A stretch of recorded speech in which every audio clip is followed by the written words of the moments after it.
In today's education news, let's talk being school ready. Ministers have previously set a target of 75% of children being school ready by 2028. The DfE are going to be launching a school readiness data tool which will support schools in making decisions about where to focus their efforts in reception year. It has been stated this new data tool should not be another stick to beat schools with. There was a video shared over the weekend where the Education Secretary reeled off loads of stats, including things like half of children can't sit still. And reading some of the reaction to this, it's clearly rubbed a lot of people up the wrong way, and I can understand why. I think it is a good thing that the government are focusing on early years. I think that stage of education, early years, is the most important. And if that gets nailed, it makes the rest of the journey so much easier. I regularly talk about how I have nothing but the utmost respect for EYFS teachers and staff because the job they do is incredible. I talked about it a lot in the last live show. We'll be talking about it again in the next live tour. And I think the not sitting still stat will annoy people because everyone knows when it comes to early years, play is such an integral and imperative part of that provision. And there are so many valid arguments now talking about how that continuous provision model should carry on through Key Stage 1 and even further. I know there are so many people looking at our current education system saying it needs a complete and utter overhaul. So any idea of being school ready is outdated because our education system's outdated. Early year staff do such an incredible, phenomenal job in creating that environment where children can thrive through play to lay the foundations for more structured education further down the line. And I know from speaking to so many EYFS staff that the job is becoming more challenging and more difficult because so many children are starting school without the necessary understanding of how to access that play-based environment. Recent teachers' report found that around 1/3 of children not toilet trained starting school and can't eat or dress independently. And every teacher knows that there are some children that will have particular needs, meaning that they may well need a little bit more time for this, and they will adjust those expectations and put necessary provisions in place to support them. Listen, I am no EYFS expert. I've only ever worked in EYFS sporadically. I've never done it for a whole academic year. But I tell you what, I'm not doing that. I'm not cut out for that.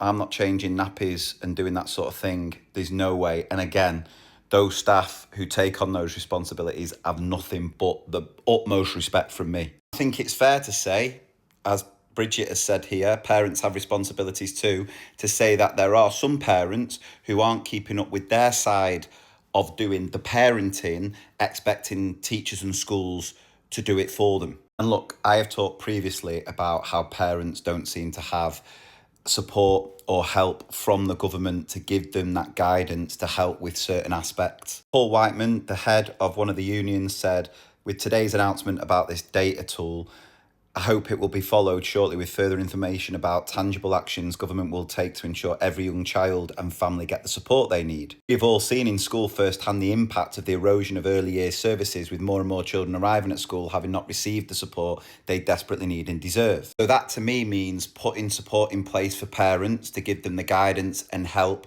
so that they have someone to turn to that they can trust and don't always then rely on places like social media that can give very conflicting advice. I know there's some incredibly supportive and useful content out there on social media, but you've got to actively seek it out when there's also so much misleading information out there. And I think a massive issue for us as a society, not just with education and parenting, is that so many people will not critically evaluate and question some of the content they see online. And I also think there needs to be so much more investment in identifying and supporting children with needs at a younger age so that provisions can be put in place by the time they reach school. How do I then define being school ready? It's being able to engage in that play-based environment, being able to share, being able to listen to the adult and engage and take on board instructions and being able to keep their hands and feet to themselves, these sort of things. Which has led me to this resource, startingreception.co.uk. It is a new sector-led definition of school readiness aimed to help all those involved in children's early development to work towards common goals. And a quick summary of these 4 key areas on startingreception.co.uk, and by all means go and visit the site and see it in more detail. You've got growing independent skills such as using cutlery, using the toilet independently and getting dressed. Again, adjustments will be made for children with needs here. Being able to share and take turns understanding and discussing feelings and beginning to recognise the feelings of others. Being able to engage in physical activity for at least 3 hours a day, walking up and down stairs, catching a ball and developing fine motor skills through puzzles and crafts. Maintaining consistent sleep schedules, limiting screen time, eating a healthy diet and practicing good oral hygiene. And in this article it says the responsibility of preparing children for school sits with parents, but there's so much support to be had from a collaborative effort from all trusted adults in the child's life. Nursery, preschools, childminders, health visitors, family hubs all play a vital role in supporting children's development and ensuring a smooth transition to reception. Alongside this new data tool, and I'm not yet convinced how much of an impact this will have, the government have today also announced a £500 million project to create these one-stop family hubs to be opened in all English council areas, which at a quick glance looks like it's similar to what Sure Start centres were, which I will have to do some more reading, so I'm sure I'll make a follow-up video about these. Interested to know what your thoughts are on this starting reception school ready idea and whether you agree with it or you think it's missing anything. Please do let me know in the comments.